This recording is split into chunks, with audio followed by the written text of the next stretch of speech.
So welcome back to the NightChild Reviews Prince. Now in this episode we're going to be talking about the recent Autism Rocks concerts, first at Coco's in London and then in Dubai. We're going to briefly mention the Saturday Night Live after-show performance and the Michael Jordan event. Now it's quite an interesting time for Prince because at the moment he often has a strategy, but that strategy is unknown to anybody except Prince. He has recently undertaken a number of very high profile and yet at the same time below the radar events. Now this might sound a bit of a bizarre thing to say, but he's taken on things like the Grammys, the Michael Jordan event and the Autism Rocks concerts in London, leading to hype. He's going to do another hit and run tour like he did last year, but he's kept those things very below the radar. The Autism Rocks concerts, there was a small link put up and people piled in and they were sold out pretty much instantly. It was virtually impossible to get a ticket. You had to be there that moment. A lot of celebrities had other means of getting to the concert, but it raised a great deal of money for the Autism Rocks charity, which is obviously a fantastic thing. It is actually quite a skill in this day and age to keep a major star like Prince below the radar in the days of social media, in the days of Facebook and Twitter. To keep that below the radar was pretty impressive. I mean, there were the odd snapshots of his equipment leaving and heading into London and small hints, but it was very difficult to pin anything down. And it's quite interesting that he chose to do this. It was even kept off quite a lot of Prince forums, and I understand that often the charity would prefer to keep it, you know, they don't want millions of people queuing outside. As one of those people who queued for 7 hours last year. I can kind of understand that, but fun, it was fun. But the great thing about this is that it leaves everything up in the air. We don't know what Prince is going to do next. Is it going to be another tour with Third Eye Girl? Is it going to be something completely different? There are a number of people thinking, is he going to change bands? Is he going to, and that's a kind of wider, like a new Power Generation style tour, a major tour. What is next for Prince? Everybody keeps mentioning, you know, Purple Rain remasters. The times we've heard it, the time obviously is now. It's really gone beyond now. It's the anniversary time, and it'll be interesting to see what happens there. But the thing about Coco's, I think first of all is a quote from The Guardian, and I think The Guardian pretty much summed it up here, where they said, "Prince mugs, gurns, smirks and winks, as if finding his own virtuosity hilarious. He has that rare confidence who's someone who knows in his bones that he is the best at what he does. A confidence that passes through arrogance and arrives at a state of sheer joy." The Guardian said this was a phenomenal concert. Prince started the concert by saying, "I'm going to play 14 hits in a row," and then laughed at himself and went, 14. It's just an amazing, it sounds like an amazing concert. Sadly, you know, if there are any tickets next time, remember the NightChild in your dreams. But I want to show you the set list. This is the kind of, this was a hits heavy show because there were a number of celebrities there. I think Prince really wanted to play the big hits, but he also introduced some slightly rarer tunes and some also from the latest works. Prince started off with Purple Rain. I always love it when he starts off with Purple Rain. He did it at one of the O2 shows, and it's fantastic because you think, instead of waiting all night thinking, when am I going to hear Purple Rain? When is Purple Rain going to be coming on? It's out of the way. It's done. Now you think, where the hell are we going now? What's going to happen? We've done the biggest hit of all. What's going to happen? And it's fantastic when he starts up the show because then you know you're going to have a great night. So he started with Purple Rain, Let's Go Crazy, Reloaded, Take Me With You, You Got the Look, hits all the way, Funk and Roll. Then he went to Controversy, 1999, Little Red Corvette, Nothing Compares to You. Hit, hit, hit. You Got the Look, phenomenal. Kiss, it's just hits pretty much all the way. Then he went to Only Love Can Hurt Like This, with, which he performed with Liv Warfield. Then went to the sample set, where he went through When Doves Cry, Sign of the Times, Hot Thing, I Love Bizarre. The intro to Darling Nikki, Pop Life, and I Would Die For You. He then played Forever in My Life. He usually tends to do this with the bass. Really phenomenal bass playing on Forever in My Life. It's just, I heard it at the Shepherd's Bush Empire last year, and it is just off the hook. Then he went back to the sample set, Housequake. Then he played You Know, the introduction to You Know, which is quite interesting. He played the Gold Standard, which, as most people tell you, is one of the funkiest things on Artificial Age. And If I Was Your Girlfriend, the beginning of that. He then decided to go, came off the sample set and went guitar heavy. We went for guitar, Plectrum Electrum, amazing. Then he went to The Breakdown, which is one of the most popular ballads of recent times. Just a phenomenal track which we'll review in the Artificial Age album review. He then went to What's My Name, and I was so happy to hear What's My Name. I love that track. It really takes me back. I mean, it was on Crystal Ball, and wow, it is just a phenomenal track, and to hear it live would be just brilliant. Then he went to Stratus, and Sometimes It Snows in April.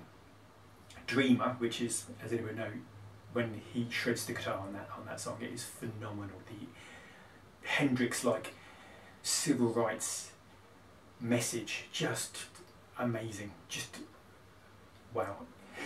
And then he went to Let's Work, always a Prince classic, and finished with Cool, which seems to be something he's really appreciating of the time's work there, and Don't Stop Till You Get Enough, which he also did with Liv Warfield. And it just sounds like a phenomenal night. There was a huge buzz once word did eventually get out, particularly from certain sources on social media, and people were going crazy. They were getting on trains, they were dressing up in their purple gear, they were heading down there, they were committed to Prince Army. And a shout out to you guys. I mean, those of you that got to go, you must have had a phenomenal time, and whilst, you know, we are so jealous, wow, you're so lucky to go, and it's a phenomenal experience, and it sounds like a phenomenal show. If you want to leave us some comments underneath the line, it'd be fantastic. Tell us about your experience of that concert you got to go. What was it like? You know, what was the atmosphere like? How amazing was it? I've been lucky enough to see some of the hit and run tours last year, be just a few feet away from Prince, and it is heart-stoppingly good. So, amazing performance. Now we're going to talk a little bit about the Autism Rock shows in Dubai. So just a few days later, Prince played in Dubai, and I must say I do like the idea of the Hit and Run tour. I think it's really harks back to Prince's early days in the 70s and 80s, where he would just turn up at a town, do a concert, and then on to the next one, and on to the next one. I do like that strategy. I also do like the residencies, the O2 Arena, which the Earth tour was an amazing tour, and to be able to book in advance is also quite nice. You can plan and you can go down there and get as many tickets as you want, and it's fantastic. So I like the way he mixes it up. But the Dubai gig, anyway, this is the set list for the Dubai gig. Starts off with Let's Go Crazy, Take Me With You, You Got the Look, Funk and Roll, Controversy, 1999, Little Red Corvette, Nothing Compares to You, Kiss. Then he goes on to Only Love Can Hurt Like This, Paloma Faith cover, which is an interesting choice. Then he goes to Pretzel Body Logic, which, while some people are not necessarily a fan of it, I am, although we can have a debate about the chanting, I'm sure, it's fine. Stratus, which he plays quite regularly now, which is, he plays phenomenally, another cover. Then he moves to the piano set, and Pink Cashmere, which Pink Cashmere has to be one of the best ballads Prince has ever done. Phenomenal. Followed by How Come You Don't Call Me Anymore. This is pure classic Prince. How Come You Don't Call Me Anymore has been played throughout the ages. It is one of the greatest piano songs Prince has. Then on to Diamonds and Pearls, and then by all accounts an amazing heart-wrenching version of The Beautiful Ones, which when Prince is on form, which he always is, The Beautiful Ones can just be phenomenal and take you back to those days of Purple Rain. Then for the encore, The Empty Room, which among Prince fans is really a classic song. It's one of those songs that never quite got the recognition outside the Prince community, but Empty Room, just phenomenal. If you ever get the chance to seek that out, do. Let's Work, then Cool, and then finally the encore, which obviously has to be Purple Rain. And it's quite interesting that gigwise.com, they said basically, trust us when we say Prince is on the finest form of his career at the moment, and we gladly follow his whim to a surprise show anywhere. So these shows have been very successful, raised some money for charity, and kept Prince in the public light. And when I said before that he was keeping below the radar, I think even with the Grammys, up until the last moment, no one really knew what he was going to do. And I think this is quite interesting with these gigs. They kept very low key. There's lots of celebs there and lots of stories afterwards, but it's an interesting strategy. Now, it's a different kind of crowd when you've got lots of celebrities and you've got the hardcore Prince fans, because you've got this balance of wanting to play the hits, I think, for the casual Prince fan, if you like. But Prince is very adept at picking a great set list, so it includes the odd obscurities, the odd vault tracks. So even if he just plays the hits, I mean, that'd be fantastic, but he also always throws in something that kind of gives something to the Prince fans. He knows very well the audience he's playing for, and he can just choose at that moment.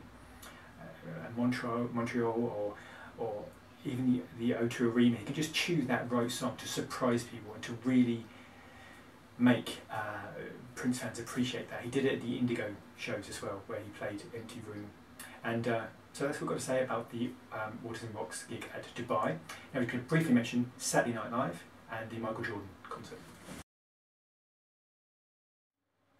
So then on Valentine's Day, Prince played the Michael Jordan celebratory event. This is basically 30 years of the Jordan brand. And it was quite a star-studded event there. Queen Latifah, Chris Rock, Beyonce, Jay-Z. It was quite a hits-heavy show and just wall-to-wall celebs, which is very much like the Saturday Night Live after show, which was, again, just celebs all the way. And I love the way that Prince, he has always had this strange kind of divide between, on one hand, he's a very successful pop rock superstar, but he also has a very cult following, and he has these two separate worlds of this A-list superstar and this kind of cult musician. And I love the way he straddles both. He's one of the few people in the world who can just turn up on any talk show, perform anywhere at the drop of a hat. He phones a club and that club will have him that night, and he can just turn up when he wants to an award show. He can dictate what he does. He has that total freedom, which he worked incredibly hard for, and obviously was the cause of much difficulty during the 1990s. But he has that ability now where he can, at the drop of a hat, do anything he wants, anything he fancies to do, he can do instantly. And I think that's something that he's enjoying at the moment. He's enjoying it. I want to play a concert now, I want to go to an award show now, I'm going to play an after party. If I want to do it, I can do it, and he has that freedom. And I think that's quite an interesting thing for him, and something that he's worked really hard for, so that's good. Now, with the Saturday Night Live performance, this was quite an interesting after party, because apparently it was an impromptu performance. I mean, you never quite know with Prince, he's always got something up his sleeve. But many of the stars are given impromptu performances that night, with Paul McCartney, Miley Cyrus and Taylor Swift. And Jimmy Fallon apparently shouted out to the crowd, "Prince, if you're here, I dare you to come to the stage." And Fallon explained that all of a sudden then the crowd parts, there's purple smoke and this dude's floating on stage. It's almost like he had jetpacks on his knees. His feet weren't touching the ground, he floats on stage. And apparently he performed a rousing performance of Let's Go Crazy, which, you know, it's just a classic song with Bill Murray going crazy in the background. And this is Prince. This is 4 AM. I mean, Prince is a guy who's never really had a 9 to 5, even if that 5 is 5 AM. His work rate is legendary, 10, 20, 30, 40-hour shifts, we've heard. I mean, just phenomenal energy. And, you know, his after shows often finished 4 or 5 in the morning. And it's just an amazing experience and an amazing time. So there we are. I'd just like to say we're keeping these things fairly short, but if you ever want more in-depth information, particularly about albums, I would always recommend the Peach and Black podcast. I mean, those guys are the guys. The next video will be a maxi single review of the Cream maxi singles, the remixes of Cream. It's quite an interesting little project to look at. It's quite funny and quite an interesting maxi single. We will also, next week, be releasing our first album review, the For You album review. We're going to do the albums pretty much chronologically, but the maxi singles we're going to kind of dart around and pick at what we fancy and what we're into at the moment. So they're going to be a little more loose, a little more creative, but the albums will be pretty chronological, but we'll pull from other areas regarding other projects. We're also going to do our first review of a Prince book, and cool, see you soon. I mean, it actually sounds pretty good. I mean, to start there, Taylor Swift and Dan Aykroyd joined Paul McCartney to sing the Beatles' I Saw Her Standing There. And Taylor Swift Shake It Off. Miley Cyrus and Ariana Grande performed alongside Debbie Harry with Aretha Franklin's Respect. And Prince was joined by Haim, Bill Murray and Fallon for Let's Go Crazy. I mean, that sounds like a pretty good night. No, it's fine. I mean, I've got a microwave meal, so don't worry.